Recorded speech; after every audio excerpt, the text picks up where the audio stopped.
Laku, tirakat, dan zuhud, jalan sunyi menuju Tuhan.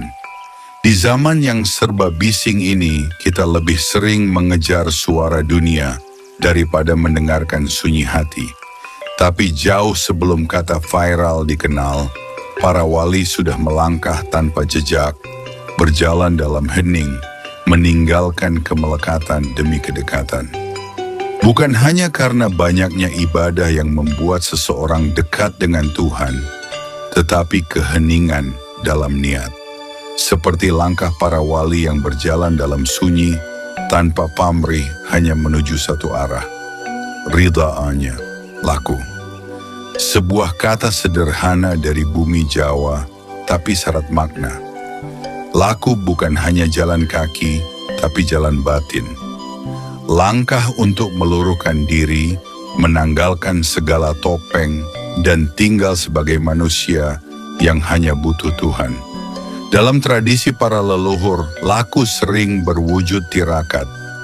Tirakat bukan cuma menahan lapar, tetapi juga menahan diri dari bicara yang tak perlu, dari keinginan yang meluap, dari kenikmatan yang memperbudak. Tirakat adalah seni menunda, seni mengosongkan, agar ruang dalam hati bisa diisi oleh yang sejati. Orang yang bertirakat tidak sedang menyiksa diri. Ia justru sedang menyembuhkan jiwanya dari racun dunia. Dan obatnya adalah keheningan, kesunyian, serta kesederhanaan. Dalam Islam kita mengenal zuhud. Zuhud bukan berarti anti dunia, bukan berarti harus miskin. Tapi zuhud adalah saat dunia tidak lagi menjerat hati. Ketika engkau bisa memiliki, tapi tak dimiliki. Ketika harta ada di tangan tapi tidak bersarang di dada. Zuhud adalah saat engkau mampu menolak sesuatu, padahal engkau bisa mendapatkannya. Karena engkau tahu yang lebih tinggi dari kesenangan adalah ketenangan. Zuhud adalah hidup ringan. Ringan bukan karena kosong, tapi karena penuh makna. Karena engkau tahu segala yang melekat akan pergi. Yang abadi adalah yang ditanam dalam jiwa, tirakat dan zuhud. Dua kata dari dua tradisi, Jawa dan Islam. Tapi menuju satu tujuan, kebebasan jiwa. Di tangan para wali, tirakat bukan sekadar ritual, dan zuhud bukan sekadar ajaran. Keduanya adalah cara hidup, cara melihat dunia tanpa silau, cara menyentuh sesama tanpa pamrih, cara mendekat kepada Tuhan tanpa banyak bicara.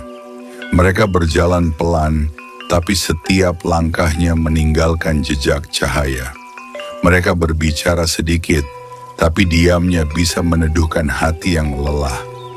Para wali tak sibuk menyalahkan, tapi sibuk membersihkan. Kita hidup di zaman yang serba cepat, tapi mungkin yang kita butuhkan bukan percepatan, melainkan perlambatan. Bukan menambah, tapi mengurangi. Bukan mendaki terus ke atas, tapi sesekali turun ke dalam. Menengok hati yang tertinggal. Mungkin kita tidak bisa menjadi wali, tapi kita bisa belajar dari langkah-langkah sunyinya. Belajar menahan, belajar melepas, belajar menyederhanakan. Agar kita tahu bahwa hidup tak selalu tentang terlihat, tapi tentang terhubung dengan diri, dengan sesama, dan dengannya. Itulah jalan sunyi para wali, dan mungkin itulah jalan pulang kita.